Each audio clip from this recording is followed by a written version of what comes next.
দ্বিতীয় আসমান আরো বড়, তৃতীয়টা আরো বড়, যত উপরে ঊর্ধ্বাকাশের যত কাহিনী একটার চেয়ে একটা বড়, এরকম 7টা আকাশ। তার উপরে সিদরাতুল মুনতাহা, বর্ডার এরিয়া। তার উপরে লা জামান লা মাকান, ওইখানে সময়ের হিসাব নাই, স্পেস নাই, সময় নাই। কারণ আল্লাহর সময় দিয়ে বাঁধা যায়? আমাদের যেমন বসতে জায়গা লাগে, আল্লাহর পজিশন নিতে কি জায়গার প্রসঙ্গটা আসে না? কারণ লাইসা কামিসলিহি শাই, উনি কারো মতো না, উনি উনার মতো। ওয়ালাম ইয়াকুল্লাহু কুফুয়ান আহাদ, তার মতো কেউ নাই। তো তিনি কার মতো? তিনি তার মতো। তার উপরে হচ্ছে আল্লাহর কুরসি, তার উপরে আল্লাহর আরশ, সেখানে আল্লাহর পর্দা। এই পর্দার পেছনে আল্লাহ তাআলার সত্তা। আমাদের বাড়ির পর্দাগুলো কি দিয়ে তৈরি বলে তো? কাপড় দিয়ে।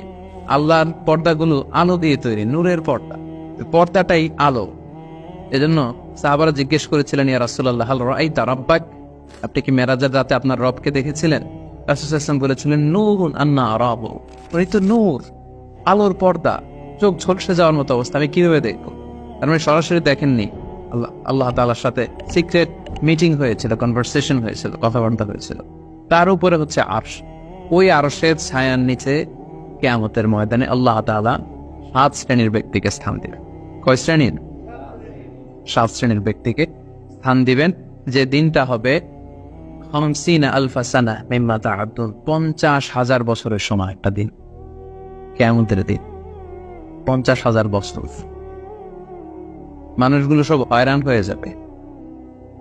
ইউহশারুন নাসু ইয়াউমাল কিয়ামাতি হুফাতান উরাতান মুশাতান গুরলা। রাসূল সাল্লাল্লাহু আলাইহি ওয়াসাল্লাম বললেন, প্রতিটি মানুষ হুফাত, কারো পায়ে জুতা নেই। আমাদের প্রত্যেকের জুতা আছে না আজকে? সেদিন জুতা থাকবে না। উরাতান, নেকেট, উলঙ্গ। গাড়ি নাই, কিছু নাই, ঘোড়া নাই। গুরলা, জন্মদিনের পোশাকে সবাই পাগলের মতো। আমাদের আসে বলেন, ইয়া রাসূল, এটা কেমন কথা? কারো গায়ে যদি ড্রেস না থাকে তো সবাই লজ্জা পাবে না? একে অন্যকে দেখে হাসাহাসি করবে না? আল্লাহ রাসূল সাল্লাল্লাহু আলাইহি ওয়াসাল্লাম বললেন, লিকুল্লি ইমরিইম মিনহুম ইয়াওমা ইদিন শাআনু ইউগনি। আয়েশা, সেদিনটা এত ভয়ঙ্কর হবে যে অন্যের কি অবস্থা এটা চিন্তা করতেই সে ভুলে যাবে। নিজের অবস্থা নিয়ে এত পেরেশানিতে সে থাকবে, ঘর্মাক্ত, ক্লান্ত, শ্রান্ত, পেরেশান। সূর্যটা একেবারে মাথার কাছে চলে আসবে। সূর্যের তাপে মাথার মগজগুলো গলে নাকের ছিদ্র, কানের ছিদ্র দিয়ে বেয়ে বেয়ে পড়বে। জিহ্বাটা কুকুরের মতো বেরিয়ে আসবে সামনের দিকে। মানুষ হাঁপাতে থাকবে, দৌড়াতে থাকবে, ক্লান্ত শ্রান্ত, কেউ কাউকে চেনে না।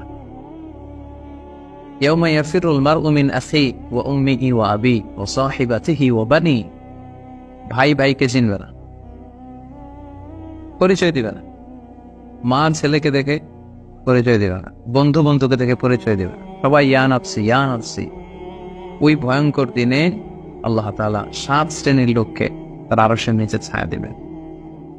আমরা কি চাই না যে আমরা ওই 7 শ্রেণীর অন্তর্ভুক্ত হই? আমরা আল্লাহ তাআলার কাছে কামনা করি আমরাও যেন সেই 7 শ্রেণীর অন্তর্ভুক্ত হয়ে সে ভয়ঙ্কর দিনে আল্লাহ তাআলার আরশের নিচে ছায়া পেতে পারি। আরো জোরে আমরা সবাই পড়ি আমিন। ওই 7 শ্রেণীর ব্যক্তিদের মধ্যে প্রথম শ্রেণী হচ্ছে ইমামুন আদিল, ন্যায়পরায়ণ শাসক, the just ruler, the just king. যেই বাদশাহ, যে শাসক, যে কিং তার প্রজাদের প্রতি ন্যায়পরায়ণ ভাবে বিচার করে, ইকুয়ালি ট্রিট করে সবাইকে, কারোর উপর জুলুম করে না। কারণ আল্লাহ তাআলা জুলুম পছন্দ করেন না। আল্লাহ কি কারোর উপর জুলুম করেন? কিয়ামতের দিনের বিচারে তিনি কারো উপর জুলুম করবেন? আল্লাহ তাআলা বলেন, ইন্নী হারামতু যুলমা আলা নাফসি, আমি আমার উপর জুলুমকে হারাম করেছি, ফালা তাযালামু, তাই তোমরাও তোমাদের উপর জুলুম করো না, খবরদার। আয-যুলমু যুলুমাতুন ইয়াউমাল কিয়ামা, যারা পৃথিবীর বুকে কারো উপর জুলুম করবে, এই জুলুমটা জুলুমাত হয়ে, অন্ধকার হয়ে তার কাঁধে চেপে বসবে কিয়ামতে গিয়ে।